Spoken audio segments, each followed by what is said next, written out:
വിലക്കയറ്റത്തെ കുറിച്ചല്ലാതെ മറ്റെന്തിനെ കുറിച്ചാണ് ഞാൻ ചോദിക്കേണ്ടത്, സംസാരിക്കേണ്ടത് എന്ന് പറഞ്ഞുകൊണ്ട് കിച്ചൺ സമരവുമായി നേരെ അടുക്കളയിലേക്ക് കയറി ചെല്ലുന്ന ഒരു KC വേണുഗോപാലിനെയാണ് കഴിഞ്ഞ ദിവസം നമ്മൾ കണ്ടത്.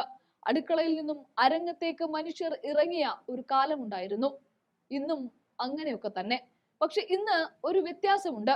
അരിക്കലം തിളച്ചു വെക്കണമെങ്കിൽ കുറച്ചൊന്നും പണം പോരാ.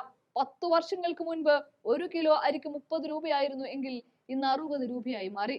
വെളിച്ചെണ്ണ 100-ൽ നിന്ന് 300-ഉം കടന്നു കഴിഞ്ഞിരിക്കുന്നു.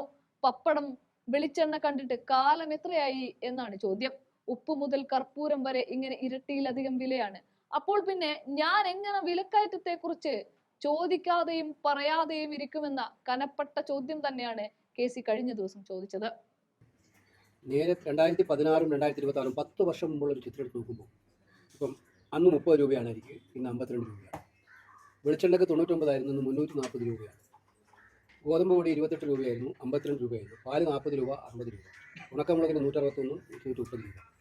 മല്ലി 119 രൂപ, 220 രൂപ. ഇത് പൊതുമാർക്കറ്റിലുള്ള ചിത്രമാണ്. അപ്പോൾ ഇത് പൂർണ്ണമായി കണക്ക് ശരിവെക്കുന്ന രീതിയിൽ തന്നെയാണ് അവരുടെ സംസാരത്തിൽ നിന്ന് എനിക്ക് മനസ്സിലാക്കാൻ പറ്റും. നമുക്ക് 10 വർഷം മുമ്പ് 5000 രൂപയ്ക്ക് വാങ്ങിക്കാൻ പറ്റുന്ന വീട്ടു സാധനങ്ങൾ ഇപ്പോൾ 10000 രൂപയുടെ വാങ്ങിക്കാൻ പറ്റും.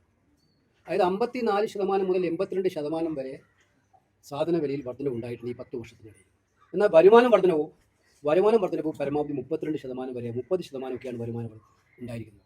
അപ്പോൾ കുടുംബ ബഡ്ജറ്റുകളെ പൂർണ്ണമായിട്ടും താളം തെറ്റിക്കുന്ന ഒരു വളരെ അലാമിംഗ് ആയിട്ടുള്ള സിറ്റുവേഷനാണ് നമുക്ക് കാണാൻ കഴിയുന്നത്. വിലക്കയറ്റം മൂലമുണ്ടായത്. വില നിലവാരം പിടിച്ചു നിർത്തുന്നതിന് യാതൊരു നടപടിയും സ്വീകരിക്കാത്ത 10 വർഷക്കാലമായിരുന്നു പോയിക്കൊണ്ടിരുന്നത്.